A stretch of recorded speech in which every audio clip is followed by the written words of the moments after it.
We started the day by a series of the earthquakes, micro-earthquakes or micro-seismicity events in the Sundhnúka crater chains of the Schwarzenegger volcanic system. You can see that in this area, rectangle marks it.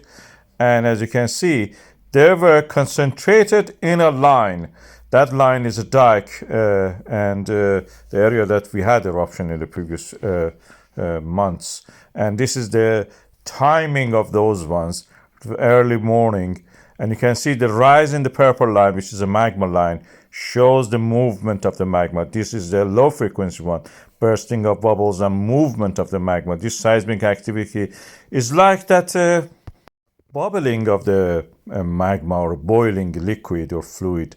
At the moment, we are not seeing the change in the boreholes that we have over the area in the Schwarzenegger geothermal power plant.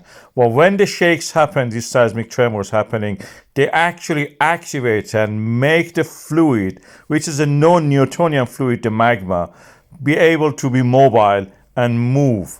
And that's the way the pathways are made by the shaking. This seismic activity not only creates them, it also accommodates and eases them up. And this is what we saw, for example, in the prior to the first eruption in the January, from the magma reservoir to the seal and the dike. These events happened. The likely location of the eruption is that the center of this image. You can see that this is where we had several eruptions in the past.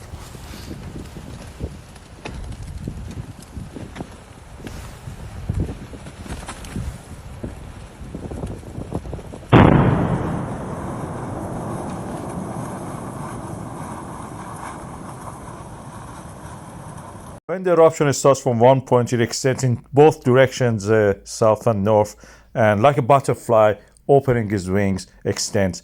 In previous cases, we had cracks extending toward the Grindavík. So Grindavík is a likely location, gradually is moving toward that location.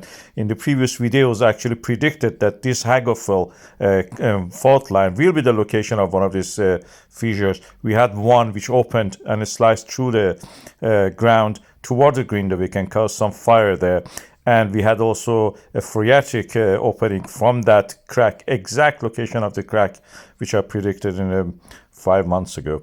And we had some phreatic activity there. Magma accumulation under the Schwarzenegger volcanic system continues. This is a Skipatzik Heron area that shows a prominent thing. Of course, due to the solar storm, we had some discrepancy in the satellite measurements. But what we have now, the data shows that we had 21 days, around 10 days ago. Now it is around less than 2 weeks to the eruption. This is my prediction. And this is all that what we read in the latest update by the Iceland Meteorological Office. This is explained to you by a geologist and is not a robot copy and pasting something from somewhere. And this is exactly the interpretation of the data they have given.